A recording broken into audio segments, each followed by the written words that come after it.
Welcome to this explainer. Look, if you're a foreigner trying to register a vehicle here in the beautiful province of Valencia, you've probably already figured out that Spanish bureaucracy can feel, well, like a giant puzzle. You've got the translations, the long queues, the complex government websites, but hey, don't sweat it. I absolutely love breaking these intricate processes down into manageable pieces. Today we're cutting straight through the red tape. We're going to tackle exactly how to navigate the system to pay your municipal vehicle tax.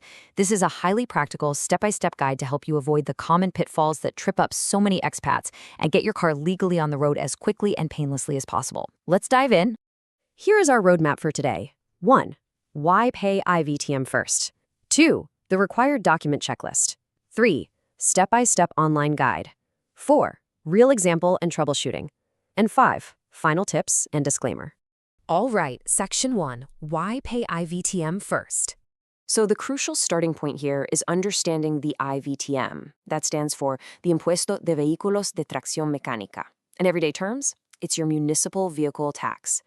Now, if you're registering an imported or new vehicle, you're probably super focused on that big appointment at the DGT, the Spanish Traffic Authority. But here is the massive catch that catches thousands of foreigners off guard every single year. Without self-assessing and paying this IVTM tax first, your DGT appointment is literally useless. Imagine the absolute heartbreak of waiting weeks for a slot, taking the morning off work, paying for parking, finally sitting down at the official's desk, only to have them ask for your IVTM payment receipt. If you don't have it in your hand, they will absolutely turn you away and tell you to start over. The DGT requires proof that you've settled up with your local town hall before they will ever issue you a Spanish license plate. And since many municipalities in the region delegate the collection of this specific tax to the Diputació de Valencia, you actually have to handle it through their specific portal, not directly through your small local town hall. Moving on to Section 2, the required document checklist. Okay, before you even think about opening your web browser, you must have two essential things sitting right in front of you. Preparation here is everything. First up, you need your ITV Reduced Technical Sheet, known in Spanish as the Ficha Técnica Reducida. This is the document from the inspection station proving your vehicle is compliant and roadworthy in Spain. Second, you absolutely need your digital identification ready to go. In Spain, having a digital identity is practically mandatory. Without it, you're essentially a digital ghost. So you'll need either your cloud system access or a valid electronic certificate successfully installed on your computer. If you don't have both the Ficha Técnica and your digital login fully prepared, just pause right now, go get them, and make sure your login actually works before moving forward. Now, Spanish vehicle documents are incredibly dense, right? Navigating the online tax form can be super frustrating if you don't know exactly where to look. Think of this breakdown as your secret decoder ring. The online portal is going to ask for very specific vehicle details, and this translates exactly which codes on your complex technical sheet correspond to those blank form fields. Let's walk through it. Your chassis number or VIN is found right under field E. Your fiscal power, which span measures in CVF to calculate tax based on engine size, is found at field P2.1. The fuel type is located at field P3, the vehicle make is D1, and the specific model is D3. Seriously, jot this mapping down on a piece of scrap paper next to your keyboard. It's going to save you a massive amount of time and panic in the next step. Ready? Section 3, Step-by-Step Online Guide. Let's dive into the actual Oficina Virtual del Contribuyente portal at dival.es to get this filed. Yes, like a lot of government websites, it might look like it was built in 2004, but it is secure and it does function if you know exactly where to click. First, head over to dival.es and click directly on Gestión Tributaria. Next, go to the menu for Servicio al Contribuyente and select Catálogo de trámites. Once you're on that list, look under the Mis Tribus column and open the option for Autoliquidación del IVTM. On the next page, click Tramitar under the Electronic Processing tab. This triggers the security gateway where you'll log in using that clave or digital certificate we prepared earlier. Now, a really important heads up here. If this is your very first time using the Diputación portal, the system's going to interrupt you to validate your contact details. An active email address is strictly mandatory here. Just enter your email, verify it, hit Guardar to save, and boom, you are officially inside the secure system.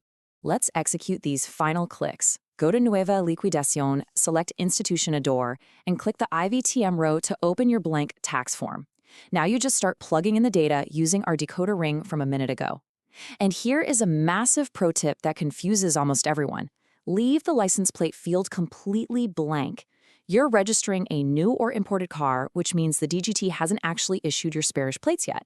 The system is totally fine with this. Set the vehicle type to Turismo and the service category to B00 Particular Sin Especificar. Set the period from the current quarter until December 31st.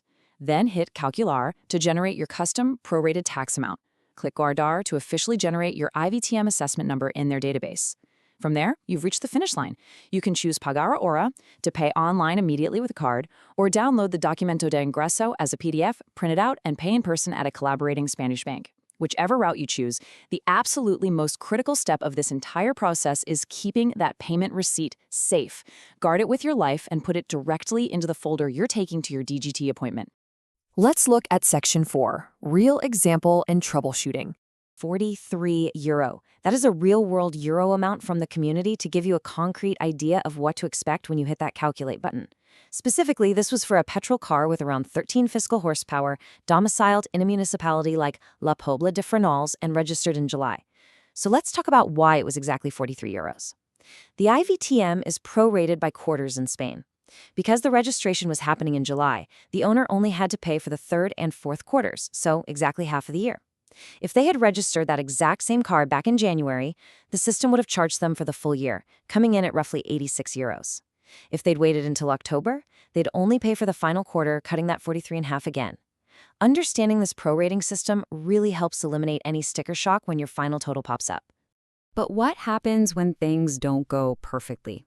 A remarkably common and frustrating issue is meticulously typing out all your vehicle details, confidently hitting calculator, and getting a dreaded, totally unhelpful error screen. Do not panic. When this calculation error pops up, it almost always means one simple thing: your session timed out. The government servers are highly sensitive, and they're designed to securely log you out if you idled too long on the form.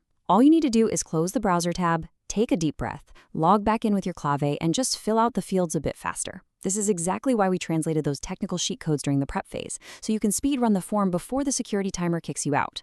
Sometimes, though, technology just completely defeats us. The server might be down, your clave might be acting up, or maybe you just really prefer speaking to a human being. And that is perfectly okay. If the online portal is giving you endless trouble, you do have a physical lifeline. You can get in-person help directly at the Diputació's tax office, the Servicio de Gestión Tributaria. It's located at Calle Cronista Carreras 11, right in the center of Valencia. If you do make the trip, just be sure to bring your passport, your NEA, your original feature technica, and a bit of patience. Sometimes handing your paperwork over to a clerk and letting them generate the payment document is exactly the catharsis you need. Wrapping up with Section 5, Final Tips and Disclaimer. Please remember, this is informational guidance, not legal advice. Always verify the official source, which is the Diputació de Valencia at dival.es or your specific town hall. Every vehicle and municipality can have slight variations in how they process these taxes. Getting past this IVTM hurdle really is your golden ticket to unlocking the DGT and finally finalizing your registration. So as you gather your paperwork, double-check your clave, and prepare to confidently conquer the Spanish digital bureaucracy, I want to leave you with this. What epic road trip are you going to take once those brand new Spanish plates are finally bolted onto your car? Thanks for joining me on this explainer, and happy driving. That was a quick overview. On our website you'll find step-by-step guides to many procedures: the Padrón, the health card, the NIE, the TIE, legalization, and more. The link is in the description. And if you get stuck, message our Telegram bot. We'll walk you through for free, step by step.